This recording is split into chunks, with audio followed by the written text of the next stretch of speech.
இப்போ நம்ம நேரடியா மக்கள்கிட்ட போயிட்டு கருத்து கணிப்பு கேட்கும்போது மற்ற விஷயங்கள் இப்போ தேர்தலை தாண்டி அரசியலை தாண்டி போய் கேட்கும்போது கூட தாவேகா டிவிகே இப்போ டிவிகே ஆர்மி அப்படின்னு சொல்லும்போது கூட அந்த ஊடகத்தை பார்க்கும்போது கூட விஜய் கட்சியா டிவிகேவா அப்படின்னு சொல்லும்போது ஒரு புன்னகை வந்து மக்கள்கிட்ட வரும்போது பார்க்க முடியுது. ஒரு வெறுப்போ வேற எதுவுமோ இல்லாம அப்படியா அப்படின்னு கேட்காம மக்கள் டிவிக்கே அப்படின்னு சொன்னாவே விஜய் கட்சி அப்படின்னு சொன்னாவே ஒரு புன்னகையோட ஒரு வரவேற்கிறாங்களா? அதுக்கு என்ன காரணம் நினைக்கிறீங்க? அந்த புன்னகை ஏற்படுறதுக்கான காரணம் என்ன நினைக்கிறீங்க? விஜய் என்றாலே மகிழ்ச்சி தானுங்க. விஜய்னு பேரை கேட்டாலே ஒரு சந்தோஷம் தானே.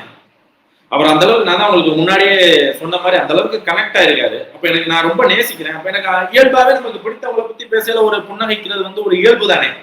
அப்ப எனக்கு அவங்க மேல உள்ள நம்பிக்கையே எனக்கு பிறந்துருச்சு. அவர் கண்டிப்பா அதை நல்லது செய்ய போறாரு அப்படின்ற எண்ணமும் எனக்குள்ள வந்துருச்சுல. ஆட்டோமேட்டிக்கா மக்கள் வந்து அதை ஏற்றுக்கொள்ளதானே செய்வாங்க.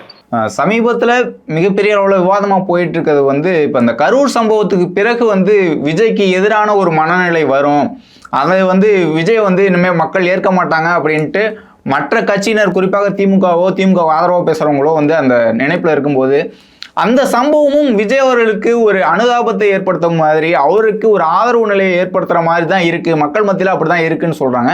இது வந்து மக்கள் மத்தியிலே உருவானதா அல்லது உருவாக்கப்படுதா அப்படிங்கிற ஒரு கேள்வியும் கேட்கிறாங்கல்ல. அது வந்து அவர் இதோட காணாம போயிடுவாரு, இதோட வந்து கூட்டணிக்கு போயிடுவாரு.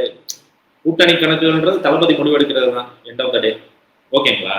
ஆனா அவர் இதோட காணாம போயிடுவாரு அப்படின்னு நினைச்சாங்கன்னா அது அவங்களோட தவறான கணக்கு.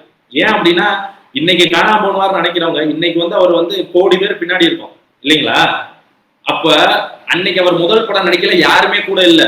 அன்னைக்கு அவருக்கு பின்னாடி ரசிகர் பட்டாளம் கிடையாது. அன்னைக்கு அவர் தனி மனிதனா அந்த ஒரு விமர்சனத்தை எதிர்கொண்டவர் இன்னைக்கு வந்து அவருக்கு போதுமான செல்வத்தை அவர் சம்பாரிச்சு வச்சிருக்காரு. ஓகேங்களா? நல்ல அன்பான ஃபேமிலி கூட இருக்கு, கோடி பேர் பின்னாடி இருக்கும். இன்னைக்கு அவர் தோன்றுவார் நீங்க நினைக்கிறீங்களா? கண்டிப்பா. அப்ப போறவங்க தப்பா கணக்கு போடுறாங்க, அவ்வளவுதான். He is not alone.